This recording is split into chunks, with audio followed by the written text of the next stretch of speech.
Hola, soy María Figueroa, soy la directora de Frente Teatral y en este momento estamos con nuestra obra Mediocres, que habla sobre y expone sobre los medios de comunicación chilenos. Hola María, Ahora. ¿qué tal? Gracias por este espacio para conversar con Somos Tramadol. Ujú. Eh, Bienvenida a esta conversación para el canal de YouTube de Ujú. Somos Tramadol. Primero quisiera preguntarte quiénes conforman la compañía Frente Teatral y cómo se gesta el surgimiento del colectivo, del grupo. Eh, somos, somos bastantes, somos 11 personas. Hay un elenco de 5 actores y actrices, en ellos está el Tomás Ahumada, el Rodrigo Flores Chávez, la Débora Carrasco, Valentina Torrealba y el Linus Sánchez. Eh, una productora que es la Victoria Iglesias, que lleva harto tiempo, es actriz y productora también, tiempo en la producción. Em, Tenemos a la diseñadora escénica y de vestuario que es la Andrea Pizarro, el,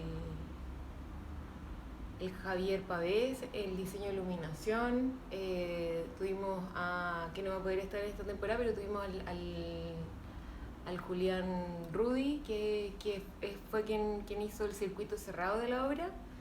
Em, el dramaturgismo que lo hizo Juan Pablo Troncoso, yo en dirección, y, y Camilo Venegas en la composición musical.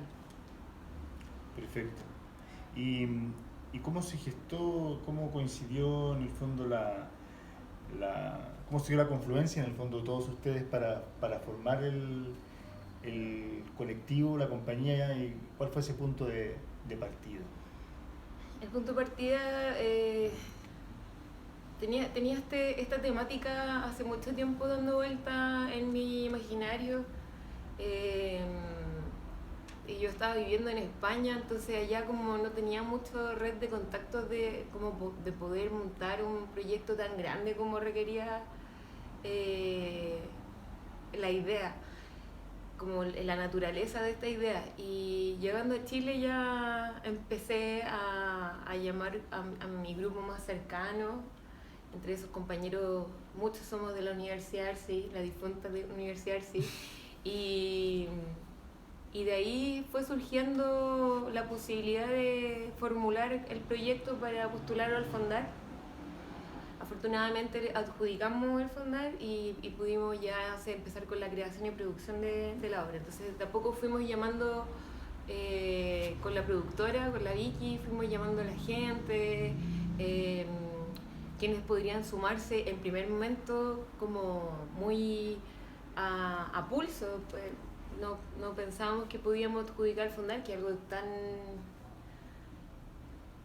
que se ve imposible. Entonces un grupo que pudiera apañar hasta el final, y así fue. ¿Y en cuál línea postularon? En creación y producción. Creación y producción. Sí. Ya, perfecto. Hablemos de la obra Mediocres, Uh-huh.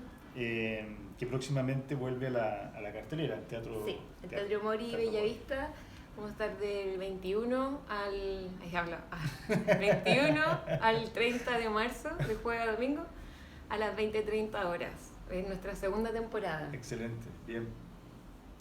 Eh, ¿Cómo se gestó este trabajo escénico cuya dramaturgia, bueno, me comentas que el dramaturgismo estuvo a cargo de Juan Pablo Troncoso, ¿cierto? Uh-huh. Eh, ¿Cómo se gestó y si tuvieses que, por ejemplo, comentarme las etapas de este proceso Uh-huh. creativo, eh, ¿cuáles serían? Bueno, parte con, con esta idea dando vuelta, muy en solitario también, como lo es el primer momento de la dirección, que parte desde un proceso más del pensar, imaginar, muy en las reflexiones personales. Luego lo expongo al grupo, voy llamando, en esto llamamos al Juan Pablo, ya cuando empezamos a trabajar fuimos dialogando, yo también entregándole la mayor libertad como, no es como un trabajo a pedido, sino que siéntete en la libertad. Y ahí fuimos haciendo un trabajo en equipo, donde si bien había ya una pauta armada de posibles escenas, de posibles hitos, siempre fue en un trabajo en colaboración. Y también los actores tomaron un rol activo, los actores y las actrices tomaron un rol activo donde se entregaba la situación escénica y ellos y ellas iban improvisando sobre esa situación. Y yo desde la dirección iba guiando esos momentos donde tenía que tener un ojo súper agudo de qué podría ir funcionando para que ese material después Juan Pablo lo tomara y le pudiera escribir en una dramaturgia. Entiendo, es decir, adoptaron de alguna manera, por aludir a un referente, a lo que en su momento hizo también, por ejemplo, el grupo Ictus, claro, con sí. dramaturgos como Sergio Bodanovich, Sí. Claudio Di Girolamo.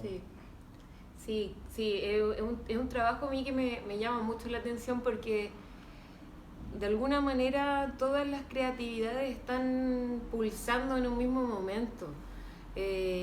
Todos toman un rol activo y eso para mí es muy atractivo porque siento que de alguna manera nos pertenece a todos. Son los textos que salieran de los actores, actrices, los textos que salieron de Juan Pablo,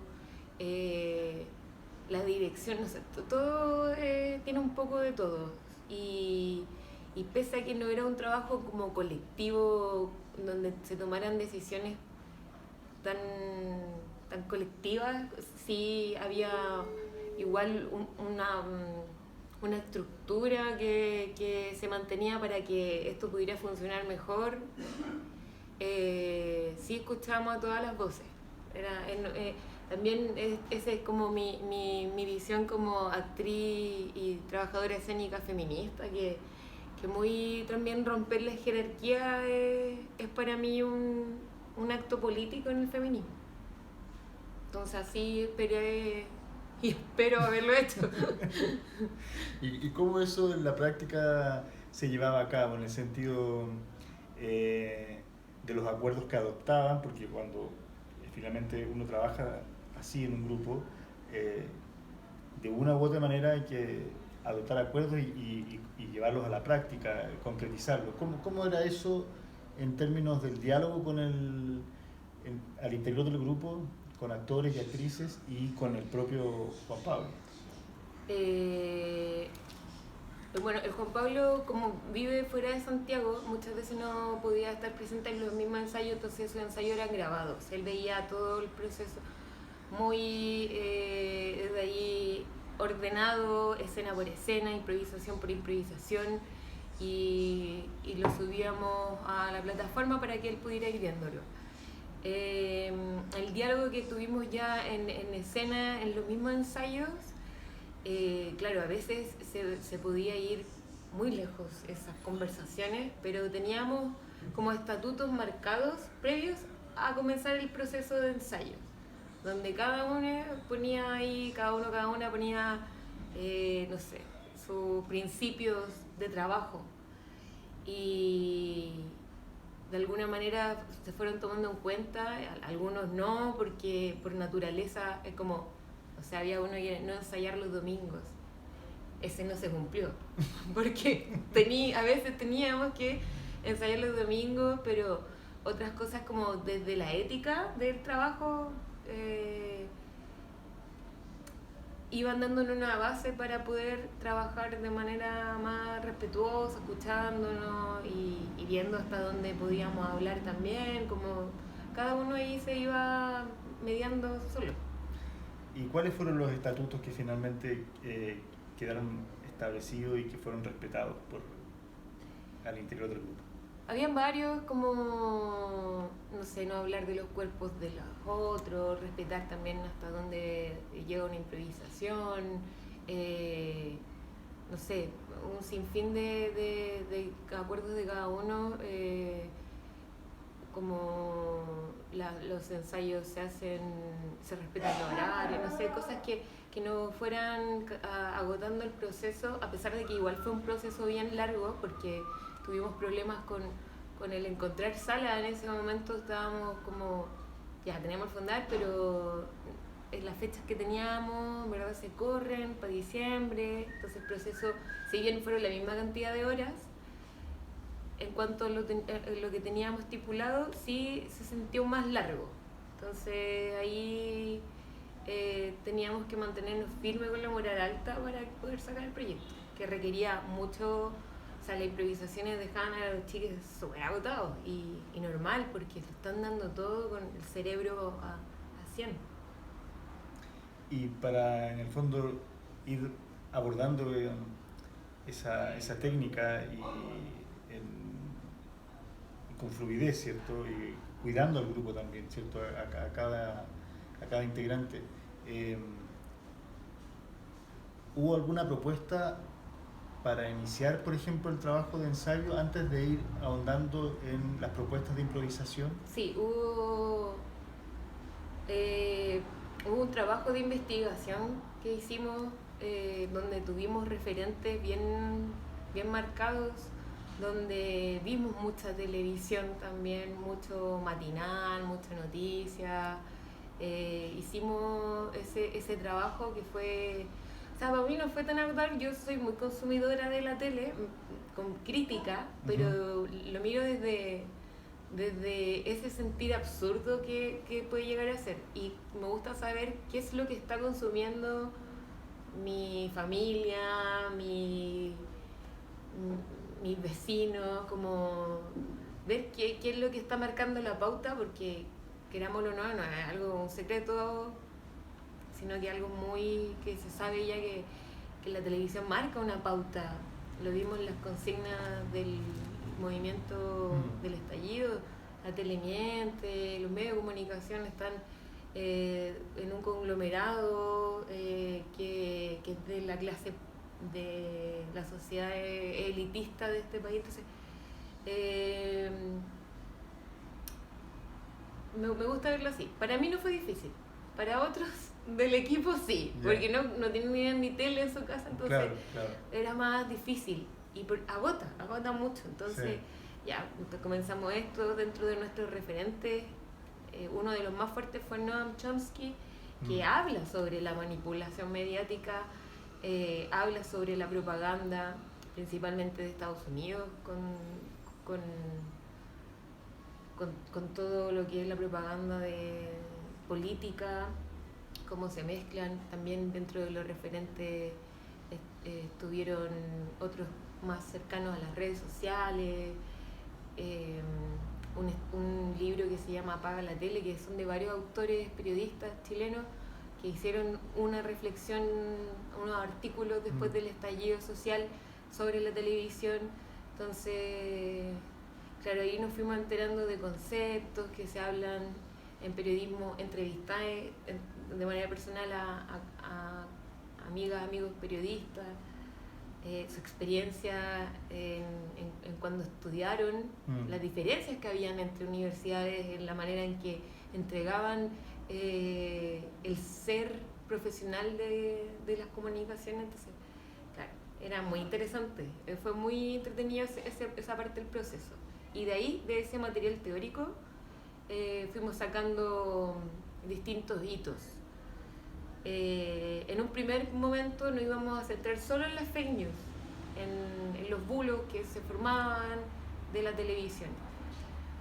Pero viendo tele nos dimos cuenta que había algo más, que eran los discursos de odio y la opinión personal como opinión pública de algunos animadores, que se volvía realidad, era como la misa de los domingos, pero en televisión.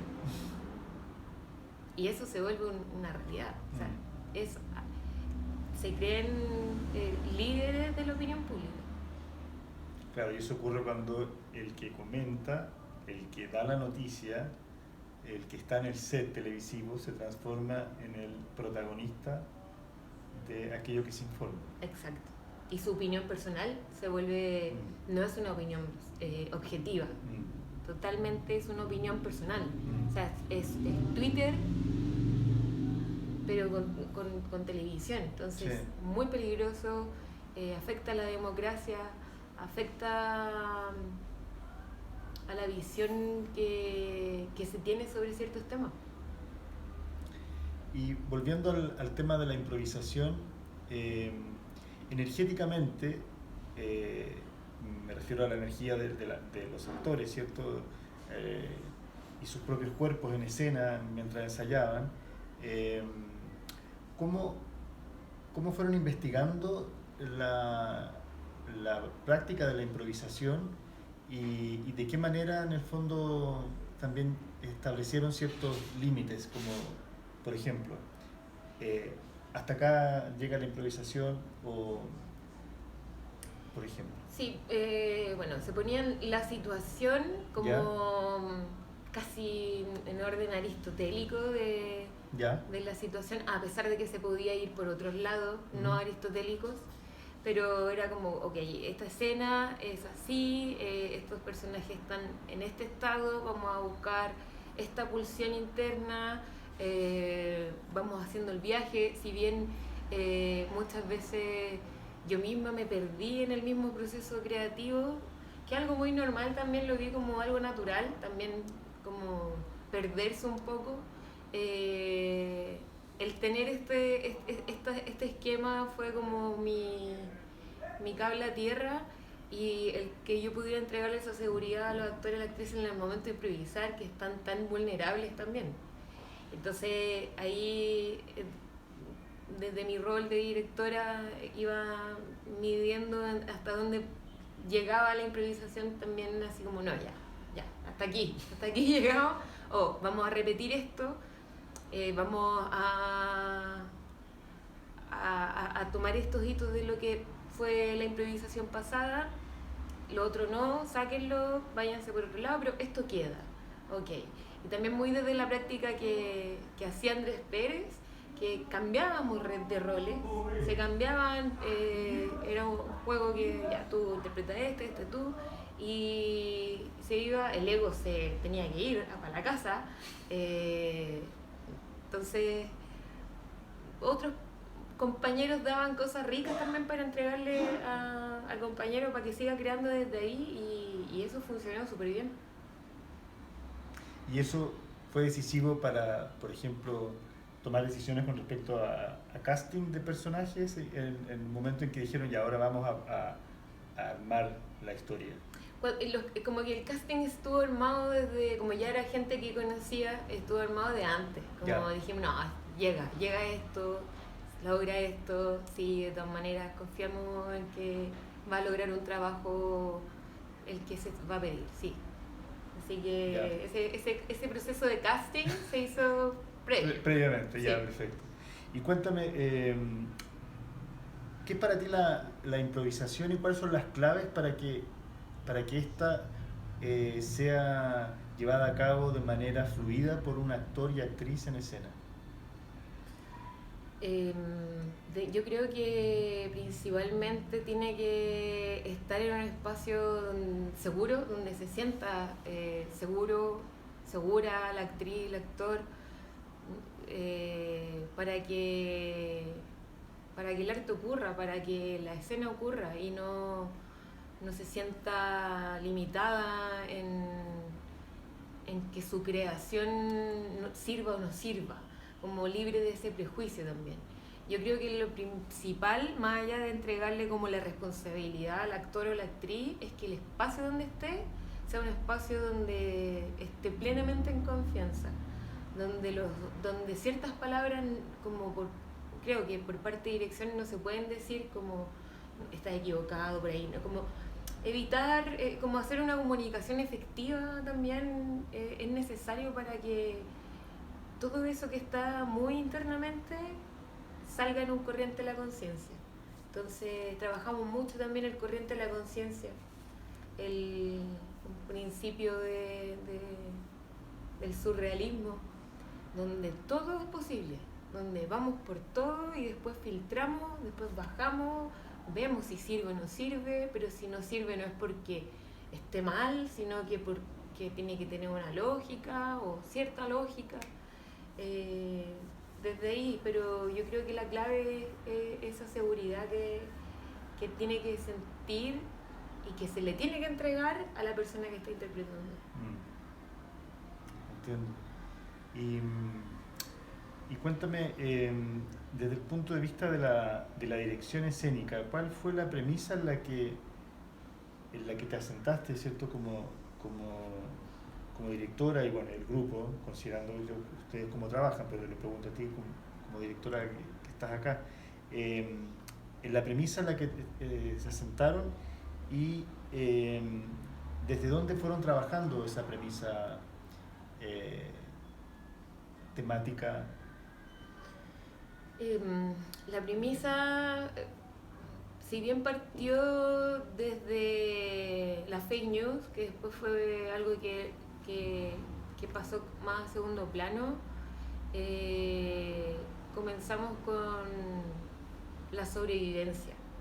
Y ahí utilizamos un concepto que el darwinismo mediático, que si bien se ha aplicado en este caso a la televisión, donde estos seres humanos tenían que estar tratando de sobrevivir, es muy de ser un trabajador y trabajadora precarizado. Entonces este es un canal pobre, donde no hay plata, donde todos hacen un poco de todo, y el que está a cargo de la pauta está a cargo de redes sociales, está a cargo, no sé, todos hacen un poco de todo.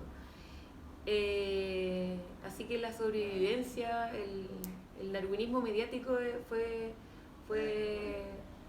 lo que encontramos como premisa de qué es lo que hace la televisión. O sea, está todo el tiempo sobreviviendo y hacia otros canales, hacia la manera en que llegan a la audiencia, las redes sociales por encima, entonces siempre están ahí en esa sobrevivencia.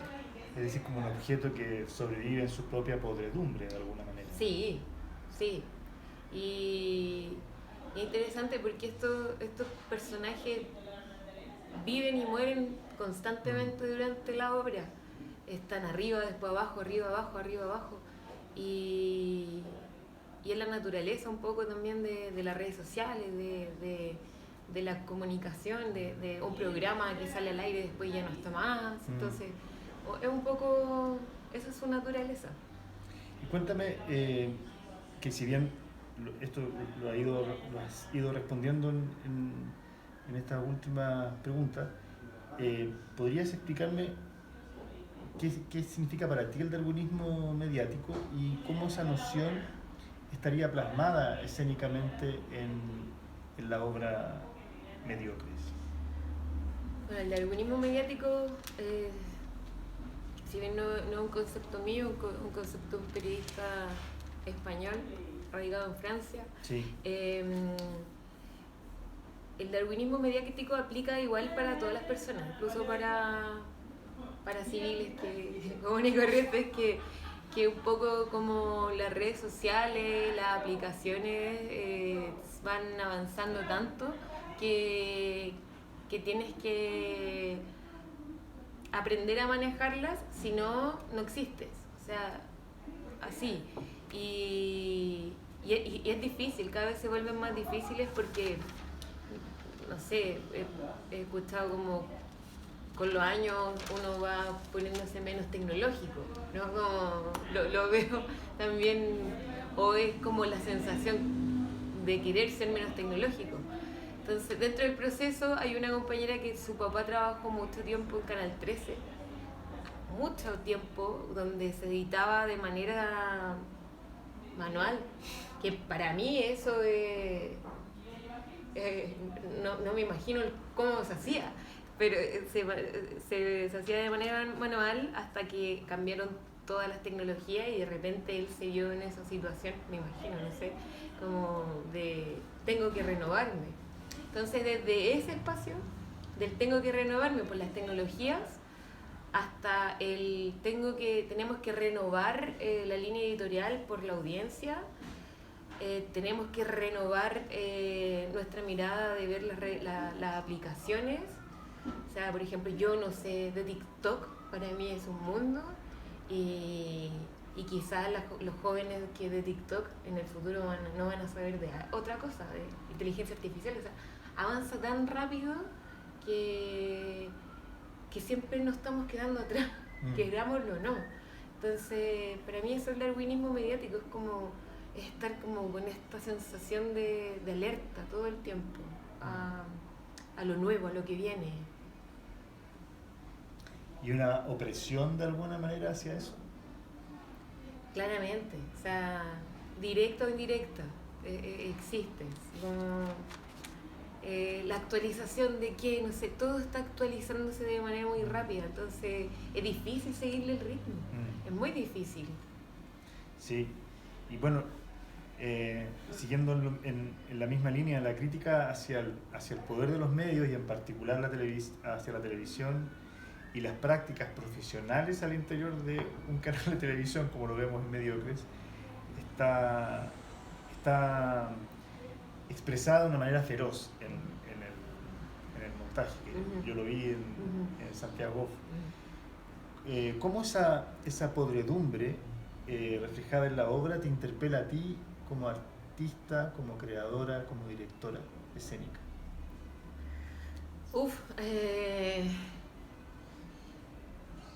Como artista estamos en la podredumbre igual, entonces es un poco, no un lugar lejano, estamos siempre con la sobrevivencia. O sea, ahora mismo conversando con otros colegas, la sensación de estar, de que la cosa está mal, es muy latente.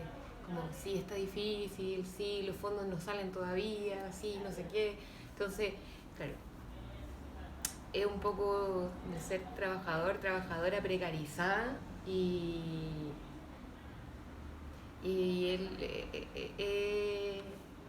es un tema que a mí me pulsa mucho, porque abriéndolo y saliendo un poco del espacio del nicho artístico, que si bien es sabido y que es muy difícil mantenerse, poder trabajar, si lo abro, y cuando conversaba con colegas periodistas, no era tan distinto en su medio tampoco, como personas sin contrato, personas que hacían un poco de todo en canales que tienen dinero. Entonces, a mí me interpela como persona, como trabajadora. Me veo reflejada en estas personas, o me vi reflejada en otros trabajos, como fui cada uno de ellos de alguna manera. Y eso es algo que es rico, que también se siente en el público cuando conversamos con gente después que sigue la historia de alguno u otro y se va con ellos en su viaje. Como se identifican. ¿Qué te han comentado? Bueno, eso mismo, como, oye, yo me quedé tanto con el presentador, como lo amé, lo odié, después lo odié de nuevo, después me dio pena, o oye, el pasante, y fui yo cuando estuve haciendo la práctica, no sé dónde, y era así, y como reflejando un poco esos espacios que de alguna manera todos hemos vivido, con la gran mayoría. Y a propósito de esto mismo, ¿cómo ves tú en las generaciones más jóvenes, digo, recién egresados, por ejemplo, de actuación, o que están estudiando actuación, ¿cómo los ves y las ves a ellos, a ellas, en relación con las redes sociales y con la información vertiginosa que circula en redes sociales y esta supuesta idea de estar arriba de la pelota siempre, publicando, mirándose, mirando a otros, publicando historias, como esto que no para, ¿no? Como el movimiento de este ratón que está dentro de la rueda. Sí. he tenido la fortuna de tener clases, de hacer clases a generaciones muy jóvenes, 18, 19, 20 años, y yo soy muy defensora de las nuevas generaciones siempre, porque siempre nos van a traer cosas nuevas e interesantes y por otro lado nosotros también vivimos en ese momento de querer ser vanguardia, de querer ser algo nuevo. Entonces, lo que a mí me llamaba la atención sí es como eso, el uso de las redes sociales como ese avatar que tienen un poco en Instagram, en TikTok, como se vuelve una doble personalidad, como eso me llama mucho la atención. Bueno, desde ahí vienen muchas dismorfias corporales, dismorfias sociales, pero me llama la atención, como pueden llegar a ser, y uno mismo quizás también con sus redes sociales podemos llegar a, tenemos otra vida en lo virtual. Pero ellos como nativos de eso, lo naturalizan, no es tema, no es nada. Tienen un manejo entonces como de mostrarse tal cual, bailando, no sé, cantando.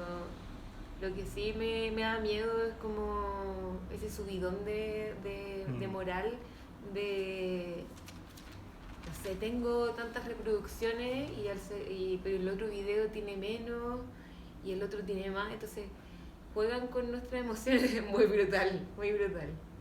Y se dejan de seguir y yo he visto afectaciones. Sí, afectaciones. Y bueno, son una generación que habla mucho de salud mental, tienen otro manejo con las emociones, se afectan con cosas que uno dice y que me imagino que, no sé, la generación de mis padres es como si yo les decía que me afectaba algo y ellos arando la tierra a los 12 años, entonces seguramente también vieron ese choque generacional que para mí también fue como, no sé, estoy triste porque mi cantante favorita no vino a Chile, no sé, como cosas así, y que lo expongan, para mí es un choque generacional, pero también digo, tienen ese nivel de ser transparentes, de hablar de esos temas sin ningún problema, o sea, como sin ningún tipo de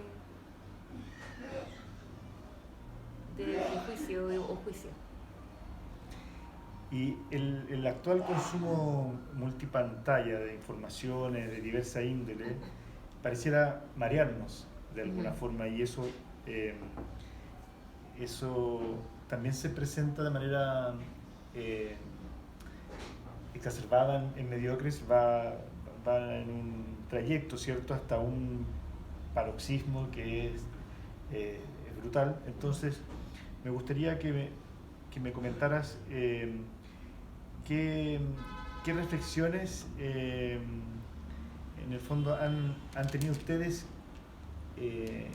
como grupo, como colectivo, sobre todo considerando lo que le han comentado posterior a una función, cuáles han sido los aspectos que han reflexionado y que han sedimentado, por ejemplo, después de una temporada como la que tuvieron en Santiago. La obra es tan vertiginosa como TikTok, por ejemplo. Yo en el momento en que pensé en el ritmo, pensé en esto del apuro, del ya, vamos, que esto es para ayer. Pensé también en como la gente viendo los videos, saltándose uno, otro, que si uno se pone a pensar es un montón de información por segundo. Entonces dije, y lo planteé en el grupo, ¿cómo llevamos esto a escena? ¿Cómo llevamos este ritmo, este vivir y morir? Entonces, claro, en cuanto a ritmo, se fue dando también esta pulsión interna más inquieta, estos momentos más frenéticos, partiendo de del bombardeo de información. Al final también es un bombardeo de imágenes, de sonidos, de música, de luces, todo. Hay gente que le afecta porque es mucho, y hay otros que quedan hipnotizados, como... Y un poco también lo que pasa con las redes sociales, que a veces mucho, pero te puedes estar 3 horas, o a veces, claro, te quedas ahí hipnotizado. Entonces, lo que nos han comentado, claro, que es power, que llega, sin querer ser inversivos, es una obra inversiva. O sea, como, no, es que hablemos con el público, la cuarta pared se rompe como para encontrar momentos de empatía de los personajes, pero no rompemos la cuarta pared haciendo preguntas ni nada de eso, pero siempre pasa que los comentarios y la retroalimentación que nos dan es que yo quería gritar, hablar, decir algo, opinar, como esa necesidad de Coliseo Romano, de querer tirarle el tomate al presentador, de querer hacer una vez un grupo de personas aplaudió después del monólogo de, no sé, es súper rico lo que pasa porque como en el teatro todas las funciones son muy distintas, aquí también las reacciones son muy distintas entre una y otra. Pueden funcionar algunas cosas, otras no. Hay cosas que ya funcionan por sí solas, pero siempre las reacciones mutan mucho y eso es muy entretenido. ¿Y ha habido alguna reacción, por ejemplo, de alguien que haya decidido irse de la sala y no pudo? O de momento no ha pasado. No ha ocurrido. Espero que pase algún día. No ha pasado. No ha pasado. Yo creo que igual hay que tener harto valor para... Yo muchas veces me he querido ir, pero no tendría el valor suficiente de irme de una función, también por respeto, no sé. Bueno, en fin, pero de momento no ha pasado, pero sí gente que puede terminar afectada. Y igual, como digo, tendremos la vara muy alta de afectación, nosotros como colectivo o como compañía, o hay gente que claro, hay distintos temas que se tocan que les pueden afectar, desde animales, que por ahí una relación con una gatita, entonces como claro, hay distintas maneras de afectarse, pero sí, no ha pasado todavía. No ha pasado ya. Y considerando esto que conversamos, ¿han vislumbrado instancias, por ejemplo, de mediación o eventualmente postular algún proyecto que involucre instancias de mediación con el público? Sí, de todas maneras. Lo queremos hacer, sobre todo en las funciones que vengan. E incluso más allá de un simple conversatorio que se pueda hacer, como me interesa también saber como las opiniones de la gente más allá de la obra, sino como también sobre su relación con los medios de comunicación. ¿Por qué te interesa eso? Porque es un tema que a mí me pulsa mucho, o sea, como creo que la obra también invita a poder ver la perspectiva de cómo mutan tan rápido también la agenda mediática. O sea, lo que podemos ver hoy día quizás mañana ya está pasado de moda. Entonces, que también tengan ese referente mediocres para compararlo en el cómo se está moviendo hoy en día la televisión. Espero que en algún momento pase de moda, porque si no, terrible, pero no sé, si evaluamos en cómo ha sido estos 5 años la televisión, no podríamos pensar que la que fue en el 2019, 2020 es la misma que es ahora. De alguna forma es cíclica, volvemos como ahora yo sentía que estábamos en el 2000, como que volvimos a esa época, pero es heavy pensar que hace 3 años se hablaba de política muy fuerte en la tele, en los matinales, salían a preguntar a la gente, y ahora de nuevo volvimos al perrito que baila, entonces como... Si tuvieses que fragmentar la obra en episodios, Uh-huh. considerando un título por episodio, Uh-huh. ¿cuáles serían estos títulos y de qué forma, sin spoilear obviamente, Uh-huh. estos títulos también incidieron en el trabajo de armazón de la obra? Uh-huh.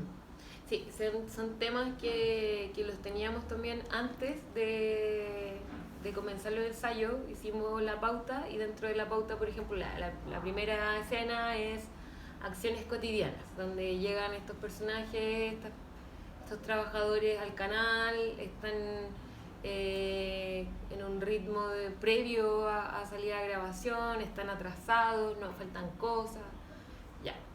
Luego entramos como en la grabación misma, donde se ve la grabación, el detrás de cámara, lo que sale al aire. Luego ahí van entrando como al saber la verdad del quiebre, se llama La Quiebra. Entonces ese título nos llevó a cómo abordamos a que estas personas supieran esto. Luego hablábamos de sala de dirección porque ellos iban a donde estaban los jefes, los mandamás, a encarar. Entonces, y así hasta llegar como al final, donde también lo hablaba con el Juan Pablo, es como un poco un viaje más circular el que se quiere hacer con la obra, que vemos que vuelven al mismo punto donde empezaron. O sea, se pegan en un viaje ahí bien grande y al final vuelven donde partió todo. De manera que están transformados completamente, pero vuelven al inicio, vuelven a andar la bolita. Entonces, sí, pensamos mucho en la rapsodia, en este collage que podemos hacer de momentos, que los movemos para acá, los movemos para allá, el cambio de estilos, cambio de ritmos, hay baile, entonces como que cómo mezclamos todo esto también es un poco como de un teatro más postdramático, también que fue nuestro referente, el poder ya desde partida de que los actores sean creadores, no seres más pasivos. Entonces, esos hitos fueron ayudando a que también los podamos ir moviendo de lugar y dependiendo del ritmo en sí de la obra, ir poniéndolo en sus posiciones ya definitivas. Ya, me parece, de acuerdo. Interesante en el fondo que el trabajo de improvisación haya estado urdido a partir de aquello. Entonces, considerando esto último, me gustaría preguntarte ¿qué es para ti una trama? Y en términos de puesta en escena, ¿cómo se fue abordando el diseño de esa trama, considerando en el fondo este trayecto creativo que ustedes vivieron y de laboratorio, porque fue un trabajo de laboratorio, ¿cierto? Sí, sí. Estás contando. De todas maneras, y de ensayo y error, Claro. el perderse que te digo, que es como en un momento es como, no sé cómo salimos de aquí, probemos. Exacto. Y está todo bien, o sea, sin agobios. Hubieron agobios, por supuesto, pero tratar de no agobiarse en el proceso creativo, como la trama en sí es lo que nos viene a hacer el ancla de esto, pero no necesariamente tiene que ser fija. Como te digo, como ya tenemos esta trama en un primera instancia, vamos a trabajar con estos sucesos, con estos hitos, con esta historia. Pero quizás no tampoco, entonces nos movemos y la trama se transforma. Y quizás volvamos de nuevo a esto. Y entonces también desde esa libertad creativa que es hacer el borrador, que es el odiar el borrador, tirarlo, después volver a él. Entonces fue muy, muy libre desde ahí, muy, muy libre. ¿Y qué rol jugó ahí Juan Pablo como creador que asesoró la dramaturgia y que fue también acompañando ese proceso? Sí, bueno, él fue un guía espiritual, él fue un gran compañero en esto de guiarnos también como bien, si bien su dramaturgia, como él lo dice, también no tampoco necesariamente le interesa como si hay algunas cosas que quedan dando vuelta en el aire, como si no se desarrollan tanto, pues bien. Entonces sí, hacia el final, donde estuvimos más perdidos fue donde más dialogamos, nos juntábamos, como podemos improvisar esto, hacer esto, se puede ir por acá, vale, ok, busca tú también como dónde se puede ir, perfecto. El pimponeo de las primeras escenas es muy de su estilo también, entonces eso lo aprovechamos para hacer el ritmo más frenético todavía. Entonces, claro, él muy poniendo de sus formas, de su estilo, de su humor también en la dramaturgia.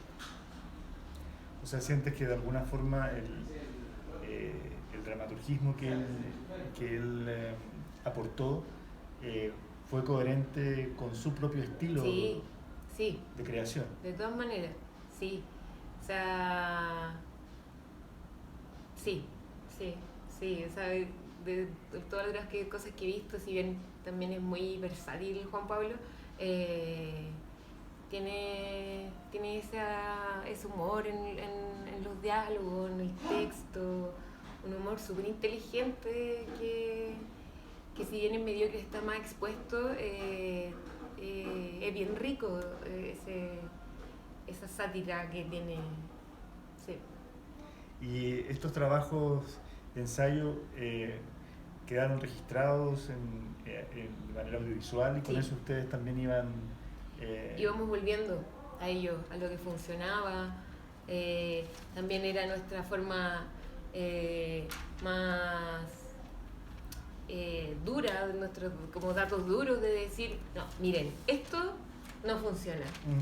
Mírenlo, miremoslo. Ya, esto funciona, ¿cachai? Que aquí y acá, ya, sí, de todas maneras que lo utilizamos. Y bueno, ahí hay algo interesante porque en el fondo eso que funciona se convierte de alguna forma en una evidencia para ustedes en el proceso.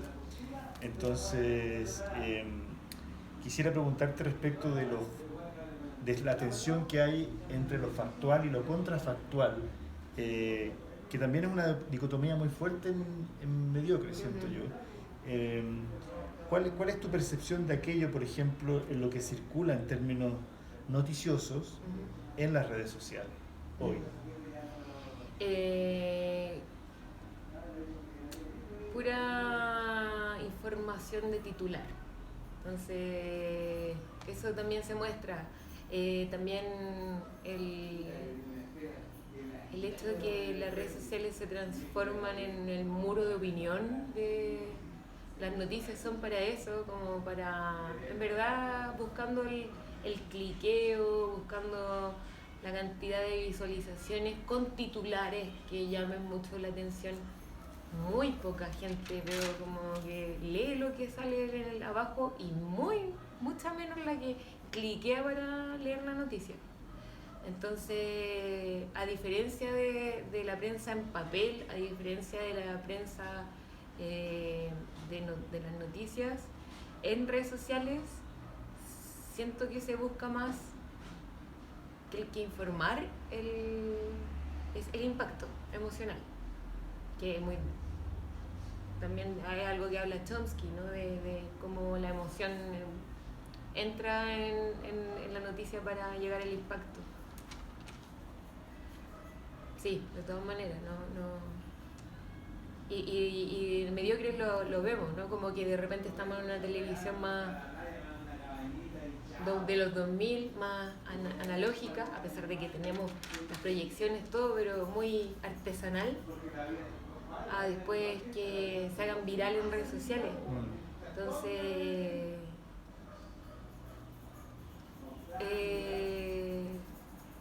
es esos dos mundos, análogo y digital, que se tratan, y el digital muy, muy inmediato, viendo los comentarios en el momento, subiendo, bajando en el momento.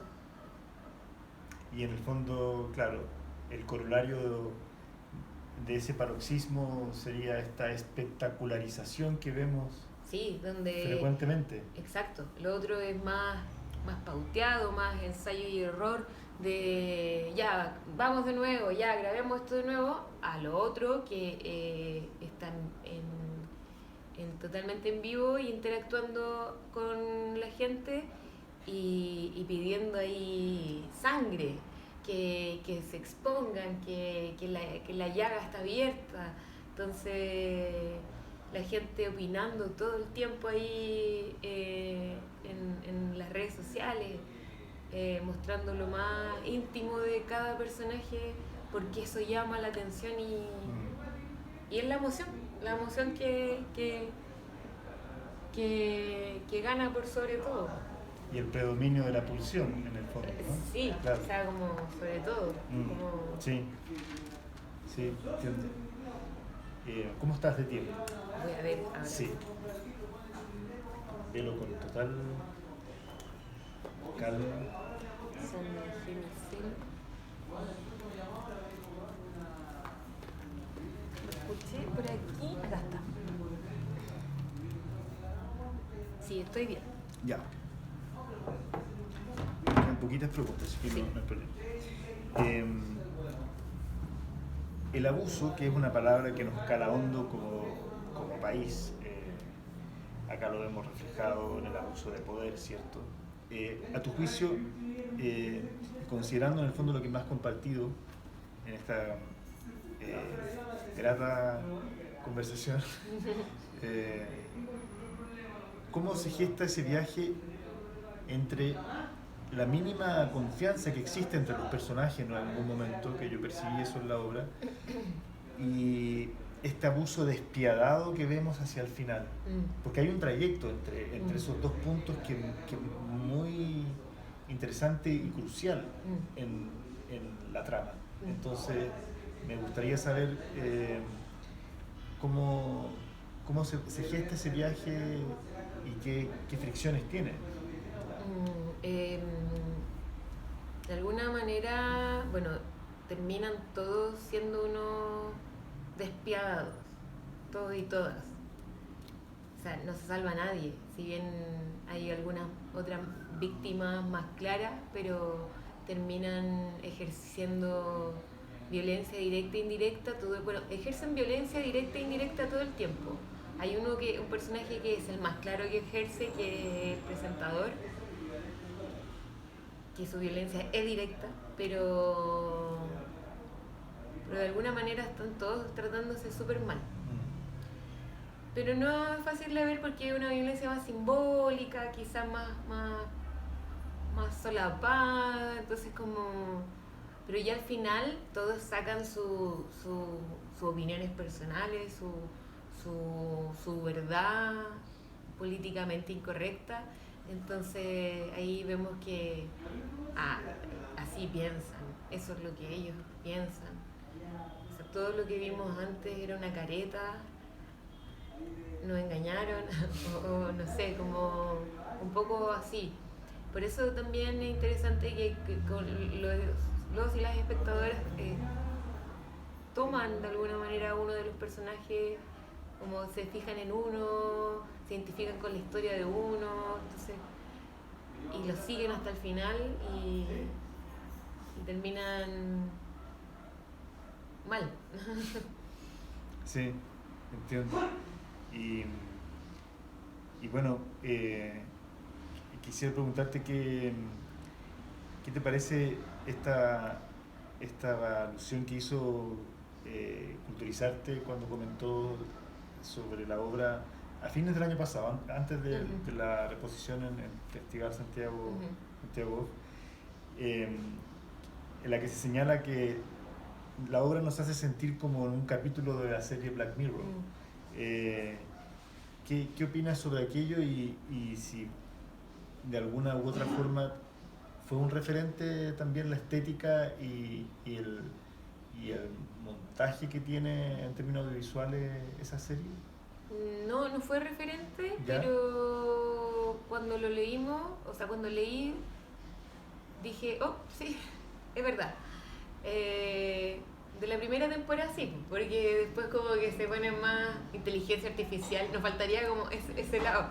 Pero sí, de todas maneras, que pareciera que es una distopía, pero es una realidad.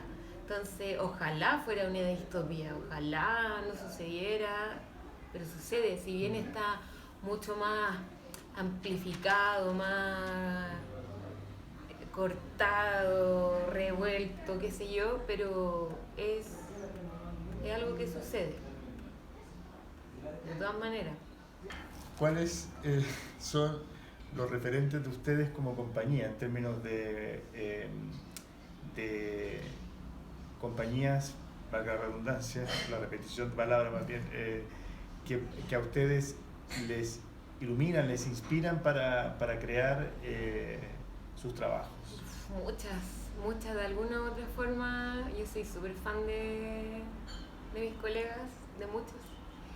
Entre ellos, la compañía Bonobo tiene de hecho una forma de trabajar, por lo que sé, muy también desde la improvisación.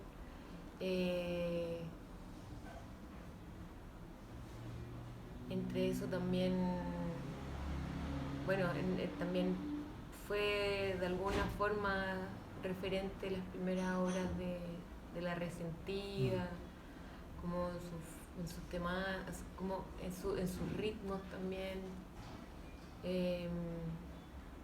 Obras extranjeras también, películas, series. Hay una serie que se llama El Oso, que es sobre la cocina, pero su ritmo fue un referente sobre todo para la primera escena de la obra, en donde todos hablan al mismo tiempo, nadie se escucha, están en estrés. Sí, como tomamos un poco de por aquí, de por allá, robamos un poco de aquí, inspiramos un poco de acá. Entonces, creo que hay que ser un gran observador de lo que hacen los compañeros y compañeras para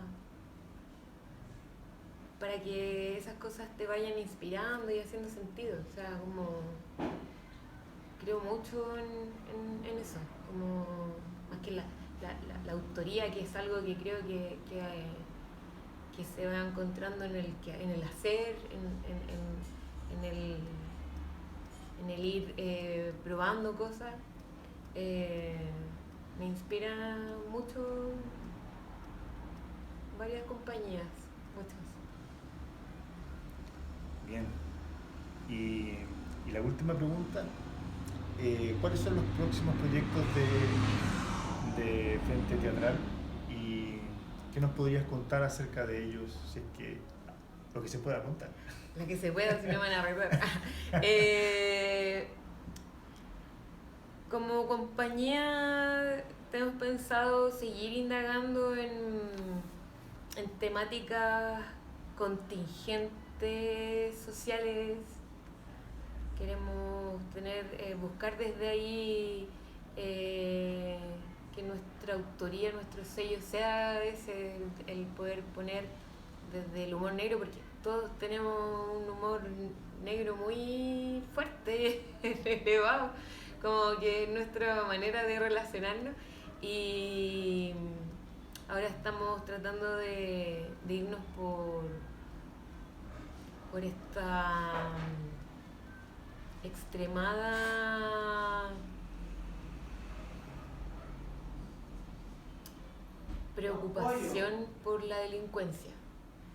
Y volvemos a las aplicaciones y vamos a tener ahí a SoSafe, vamos a hablar sobre un grupo de vecinos que se juntan a recrear posibles escenarios catastróficos de asalto, de secuestro, y cómo vamos a trabajar sobre la representación sobre la representación, y cómo eso se puede ir de las manos.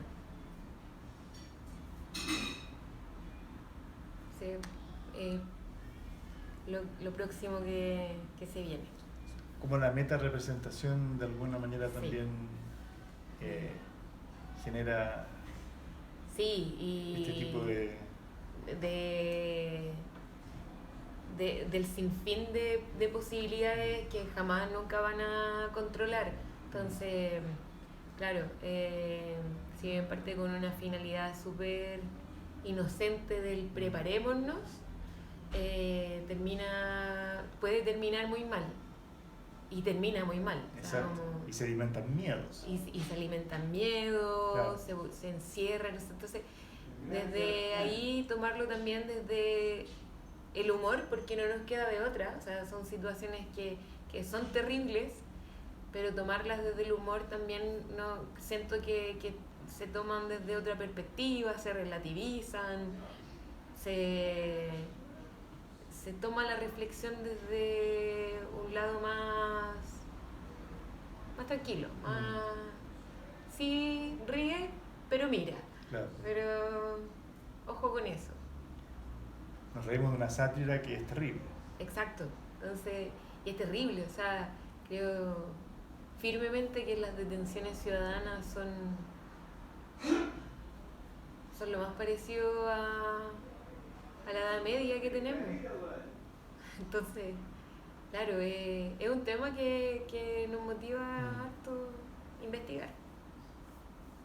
Genial. Mucha suerte. Muchas gracias. En ese proceso de investigación. Harta mierda en ese proceso de investigación. Y también en las funciones que vienen ahora en esta nueva temporada en Teatro Mori. Uh-huh. Te agradezco mucho el tiempo. A ti, muchas gracias. Por esta conversación. Y bueno, vendrán otras, espero. Me gustaría conversar también con Juan Pablo, sería interesante también. Uy, eso estaría bueno. Sí. Sí. Sí. Bacán, sí. Muchas gracias. Gracias a ti, María. Uh-huh.